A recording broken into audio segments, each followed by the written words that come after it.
uku niko clip yasaga mbere yuko nyikorera color grading.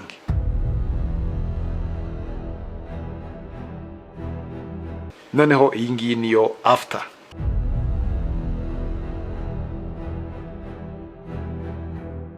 Muri video ngiye kwereka uburyo nahinduye ino flat image nkahinduramo cinematic look nkoresheje Adobe Premiere Pro. Muri video nta kintu kimwe turaza gukoresha usibye kuba ufite Premiere Pro version yari yose na clip yawe iri muri flat. Uretse gato, this is announcement. Guys, niba ushaka kwiga filmmaking, editinga ukoresheje Premiere Pro, DaVinci Resolve na After Effects, gushutinga cyangwa se andi masomo ya filmmaking, izi nizo platform ushobora kutwandikiraho and then tukakwigisha. Twikomereze. Tudatinze rero reka dusimbukire muri Premiere Pro mbereke uburyo nayikoze step by step. So muri Premiere Pro yanjye iyi ngiyi niyo clip guys ngiye gukoresha, iri muri S-Log, iri muri flat, iri muri vlog, yes, biterwa na kamera uba wakoresheje. So ikintu ngiye gukora n'ubundi ngiye kubanza nyikure gutya iri muri flat mode kugira ngo mbanze nyigaragaze cyangwa mbanze ngaragaze amakuleri yayo, ndavuga color correction. So ikintu ndaza gukora guys ndaza kuyikora hano kuri clip nabyo nta kibazo, okay. So n'ubundi ngiye gukoresha ino Lumetri Color, okay. So nkuko urimo kubona guys ino clip yanjye isa niyacuye, irasa nabi cyane. And then ikintu ndaza gukora ndaza hano kuri Lumetri Color inze gufungura ino curves, okay. So muri curves guys dufitemo ibice bibiri, hariyo twita RGB curves, tukanagira hue saturation curves. So ndaza kubanza nakoresha ino RGB curves, okay. So urabona ko mfitemo amabara agira kuri ane, anga ndaza gukoresha umweru gusa, okay. Ikintu ndaza gukora ndaza kwadingaho amapoint yanjye uko ari atatu kuri uyu murongo, okay. So mfite shadow, mfite midtone, nkanagira highlight hano hejuru. So icyo ndaza gukora rero ndaza kumanura ino shadow kugira ngo yes ino flat mbanze kuza nayikuramo, and then ino highlight nayo inze kwizamura muri ubu buryo, okay. Urabona ko guys image itangiye kugaragara neza, okay. Niba ari black tukabona ko ari black, okay.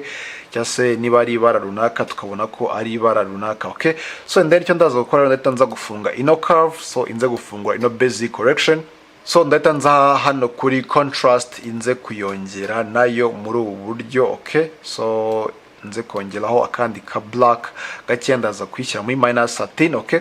And then so ndahita nza gufunga ino basic correction guys, and then ndaza no kuri skin tone yanjye ubona ko yes irimo umuhondo, okay.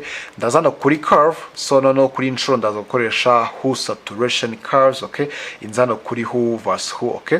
So ndaza guselectinga aho skin tone yanjye iri, okay.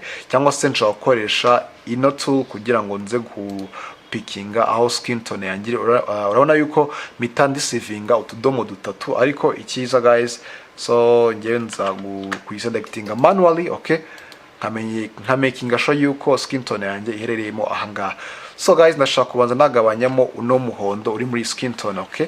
So icyo ndaza gukora rero ndaza kwadinga kandi kadomo hagati kugira ngo ndaza kuzamura gatoya, okay. Guys unazamuye cyane uhita wishyira mu mutuku, okay. So ndaza kuzamuraho gato cyane kugira ngo yes bize kuba biri balanced, okay. Ahangaha gutya birasa neza cyane. And then guys nkuko urimo kubona clip yanjye uburyo imeze, okay.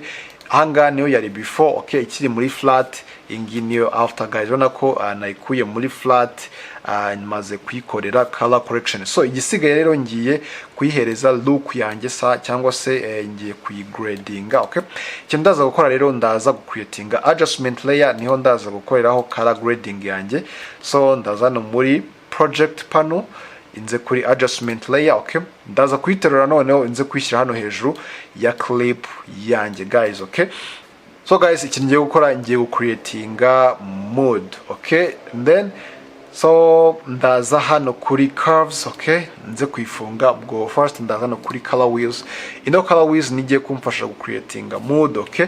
So icyo ndaza gukora rero ndaza hano kuri shadow inze kuyimanura guys, okay. Hano shadow n'ubundi ninza kuyimanura ndaza n'ubundi kongera intensity ya shadow hano muri clip yanjye, okay. Noneho mpite mvuga ko nshaka kuyongeramo cyangwa se nshaka kuyihereza green mode, okay. Muri ubu buryo cyangwa se blue.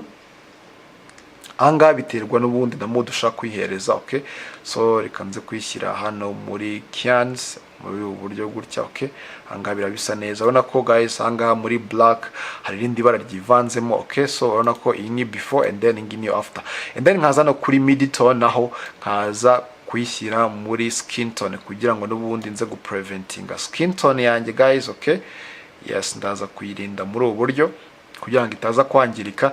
And then muri highlight naho ndaza kwadingamo, nshaka kwadingamo blue cyangwa se green. Urabona ko yes hano hari umwenda w'umweru, then nanga itara ririmo gupointinga, so urimo kugenda ubibona ko yes harimo kugenda hahinduka. Okay, so anga nshaka kwashyiramo green.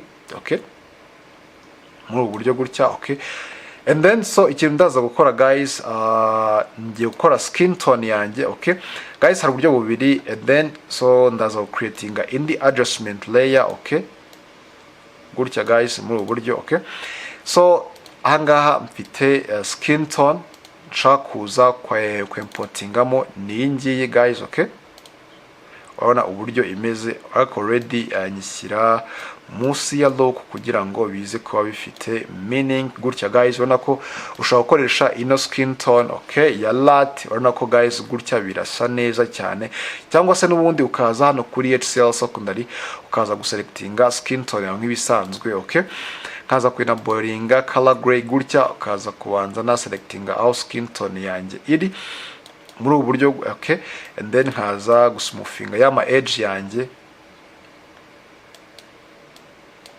gutya guys. Okay, nono icyo ndaza gukora guys, ubwo ndahita nza kwadingamo colors zanjye nkoresheje ino color wheels. Okay, yes, urabona ko gutya nabyo birasa neza. Either guys hanga ushobora guhitamo uburyo bukoroheye. Okay, niba uraza gukoresha ino skin tone as manually hano nkoresheje HCL secondary, cyangwa se niba uraza kwadingamo ino skin tone gutya guys. Okay, biterwa na look cyangwa se na mood ushaka, ariko ningi guys ubona ko irasa neza cyane, so cinematic. Okay, and then iyo ndangije okay ndakanze kwadinga ino vignette anga gutya muri ubu buryo. Okay, so and then tugarutse kuri ya clip yanjye ya mbere ndimo gukoraho flat image. Okay, so ndahita nzana muri basic correction nze kudiringa yes na white balance. Sanga ubona niba udafitemo warm nyinshi. Okay, hangaha uraza kubibalancinga, wenda hanga ndaza kwishyira muri -2. So nkuko urimo kwibona iyi ngiyi niyo final clip yanjye ngetinze, ubona ko irasa neza cyane. Alright, so nuko nguko rero na creatinze guys. Nufite ikibazo please nyandikira muri comment mbashe kugusobanurira, kandi abizi neza yuko ino video guys yagufashije. Ntugende udakoze subscribe kugira ngo ujye ubona andi ma video. Ndakunda cyane rero, tuzegura muri video y'ubutaha. Peace.